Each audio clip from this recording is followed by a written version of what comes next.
সামনে যে আমরা বিশাল মসজিদটা দেখতে পাচ্ছি এইটাই কিন্তু মেন মসজিদ। আমরা উপরটা যাব। মক্কার যে কাবা শরীফ তারই অনুকরণ করে 1723 খ্রিস্টাব্দে বাংলার প্রথম নবাব মুর্শিদ কুলি খাঁ তৈরি করেছিলেন। এই মুর্শিদ কুলি খাঁর নাম অনুকরণ করেই এই জেলার নাম হয়েছিল মুর্শিদাবাদ। এবং এই নবাব মুর্শিদ কুলি খাঁ কিন্তু নিজে ব্রাহ্মণ ঘরের সন্তান ছিলেন। আপনারা নিশ্চয় জানবেন এই মসজিদের নিচটা তলাটা পুরোটা আন্ডারগ্রাউন্ড ছিল।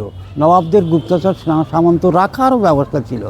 1958-এ 1958 সালে আর্কিওলজিক্যাল সার্ভে অফ ইন্ডিয়া, ভারতীয় পুরাতত্ত্ব বিভাগ টেক আপ করে ভেতরটাকে বন্ধ করে দেয়। কারণটা হচ্ছে স্যার, একটু ওপরে তাকাতে হবে। এই যে ওপরে দুই সাইডে দুটো গোলাকার গম্বুজ রয়েছে, মাঝেও কিন্তু তিনটে ছিল। পঞ্চগম্বুজ বিশিষ্ট মসজিদ বলা হতো। 1897 খ্রিস্টাব্দে প্রবল ভূমিকম্পের ফলে তিনটে ভেঙে পড়ে যায়। একটা জিনিস লক্ষ্য করবেন স্যার, এতে কিন্তু কোনো লোহা, রড, কাঠ কোনো কিছু নাই। পরস্পর বাংলায় ইটের আর্টস করে, যাকে খিলান কাজ বলা হয়। খিলানের উপর সমস্ত কাজগুলো। আচ্ছা স্যার।